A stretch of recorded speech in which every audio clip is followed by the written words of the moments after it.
मंजिल गुरुकुल में आपका स्वागत है। आज का जो टॉपिक है वो है निर्वाचन आयोग। निर्वाचन आयोग, जिसे हम चुनाव आयोग के नाम से भी जानते हैं, इसके द्वारा संपूर्ण भारत में लोकसभा और विधानसभा के चुनाव जो है संपन्न कराए जाते हैं। साथ ही साथ जो है केंद्र शासित प्रदेशों में होने वाले जो चुनाव हैं, दिल्ली, पांडिचेरी, ये सभी जो है निर्वाचन आयोग के द्वारा ही संपन्न कराए जाते हैं। और प्रदेश स्तर पर पंचायती चुनाव हो तो राज्य के निर्वाचन आयोग के द्वारा संपन्न किया जाता है। तो भारत के स्वतंत्रता के इतिहास में कहें या फिर लोकतंत्र में जो है प्रत्यक्ष निर्वाचन यानी कि पारदर्शिता के साथ निर्वाचन का होना बहुत जरूरी है, क्योंकि पूरा देश का भविष्य जो है पारदर्शिता के साथ निर्वाचित होकर आए हुए जो संसद है उनके ऊपर टिका रहता है। तो आइए आज हम जानते हैं निर्वाचन आयोग। निर्वाचन आयोग जिसकी स्थापना 25 जनवरी 1950 को किया गया था।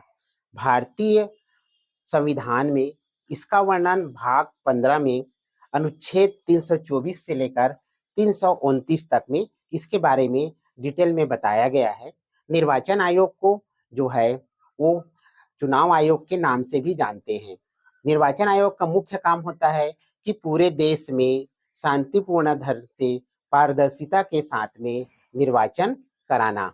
आइए सबसे पहले जो निर्वाचन आयोग की स्थापना हुई थी 25 जनवरी 1950 को, और इसका जो मुख्यालय है वो नई दिल्ली में स्थित है। सबसे पहले जो निर्वाचन आयोग बने थे वो है सुकुमार सेन। सुकुमार सेन प्रथम जो है मुख्य चुनाव आयुक्त थे, और वर्तमान में जो चुनाव आयुक्त हैं वो है राजीव कुमार जी, जो 25वें मुख्य चुनाव आयुक्त है। दो नए जो चुनाव आयुक्त हैं उसके साथ ज्ञानेश कुमार और सुखबीर सिंह संधू, जिन्हें चुनाव आयुक्त के रूप में नियुक्त किया गया है। तो अभी वर्तमान में जो निर्वाचन की संपूर्ण प्रक्रिया है ये इन्हीं तीनों के हाथ में है। अब निर्वाचन के लिए सबसे पहले अधिसूचना कौन जारी करता है? तो सबसे पहले जो अधिसूचना है वो राष्ट्रपति के द्वारा जारी किया जाता है। साथ ही साथ निर्वाचन के लिए जो मतदाता है वो 18 वर्ष से अधिक कोई भी भारतीय व्यक्ति जिनका मतदाता सूची में नाम है वो जो है निर्वाचन में भाग ले सकते हैं। इसके लिए ध्यान रखिएगा 61वें संविधान संशोधन जो 1989 को हुआ था उसमें मतदाता की जो आयु है वो 21 वर्ष से घटाकर क्या कर दिया गया था, 18 वर्ष कर दिया गया था। तो ये जो निर्वाचन आयोग है वो जो है इस प्रक्रिया को अपनाता है और जो है पूरे भारत में चुनाव जो है संपूर्ण ढंग से शांतिपूर्वक संपन्न कराता है। तो आइए थोड़ा सा इसके बारे में जानते हैं कि क्योंकि भारतीय निर्वाचन आयोग एक संवैधानिक इकाई है और शांतिपूर्ण ढंग से मतदान कराना इनका प्रमुख उद्देश्य होता है पारदर्शिता के साथ में। तो इसमें अनुच्छेद 324 में जो है चुनाव जो कार्य के अधीक्षण और नियंत्रण यानी कि निर्वाचक नियमावली, कैसे हम इसको आसानी बहुत ही सरलता से शांतिपूर्ण ढंग से संपन्न करा सके, इन सब की जानकारियां अनुच्छेद 324 में होती है। अनुच्छेद 325 में कोई भी भारत में कोई भी जाति का हो, धर्म का हो या कोई भी हो, लिंग हो, तो इसके लिए निर्वाचन आयोग मतभेद नहीं करेगा। जो मतदाता सूची में शर्तें को पूरा करता है वो उसको मतदाता सूची में स्थान देगा। यानी कि कहने का तात्पर्य यह है निर्वाचन आयोग जाति, धर्म, लिंग के आधार पर भेद नहीं करेगा। 326 में जो है लोकसभा विधानसभा चुनाव मताधिकार के आधार पर संपन्न कराने के लिए, फिर से बता दूं, भारत में जो चुनाव होता है वो एकल संक्रमणीय वयस्क मताधिकार के आधार पर होता है। अर्थात एक व्यक्ति एक पद के लिए केवल एक ही वोट डाल सकता है और उसे ही हम एकल संक्रमणीय वयस्क मताधिकार कहते हैं।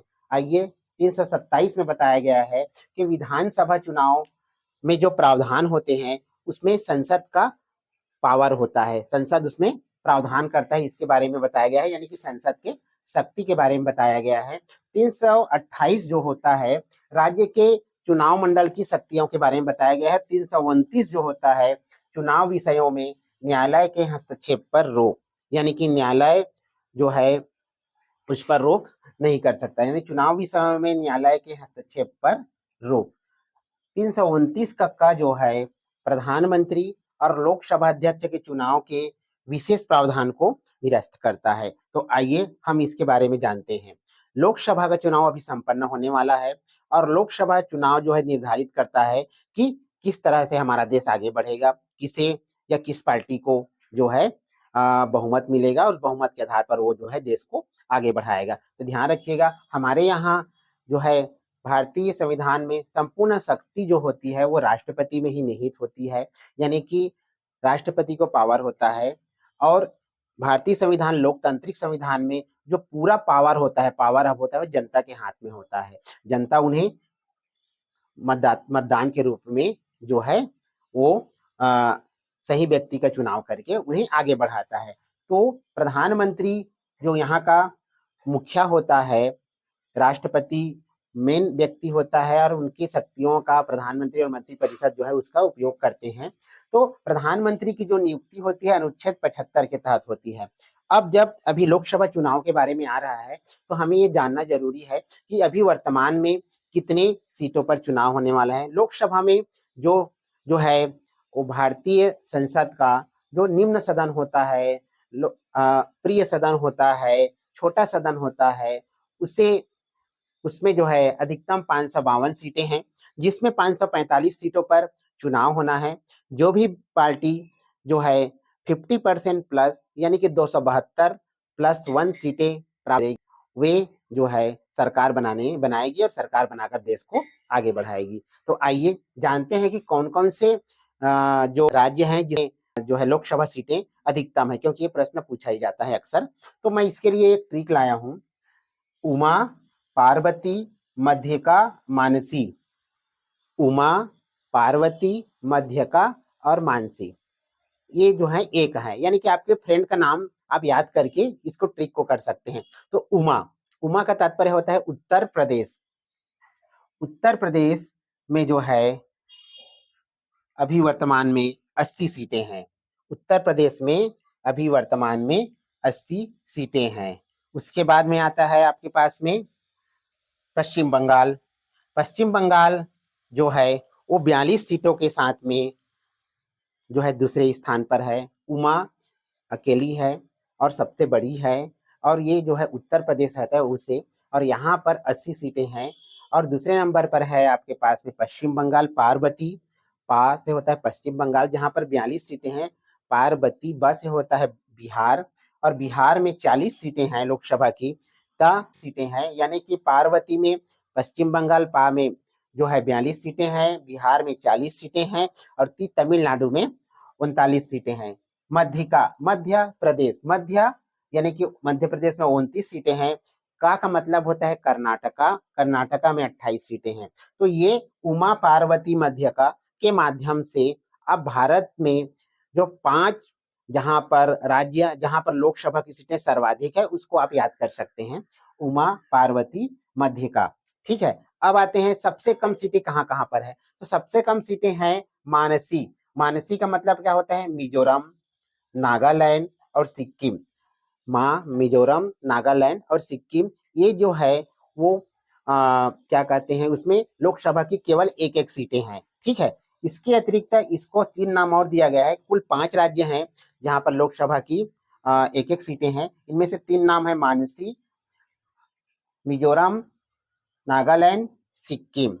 ठीक है, त्रिपुरा भी है इसके साथ साथ में, लेकिन यहाँ पर इसलिए 3 नाम रखा हूं क्योंकि मानसी यहाँ पर लोकसभा की भी एक सीटें हैं और राज्यसभा की भी एक एक सीटें हैं। तो आप लोकसभा की सबसे अधिक सीट से लेकर सबसे कम सीट तक का जो राज्यों का नाम है इस ट्रिक के माध्यम से आप जान सकते हैं।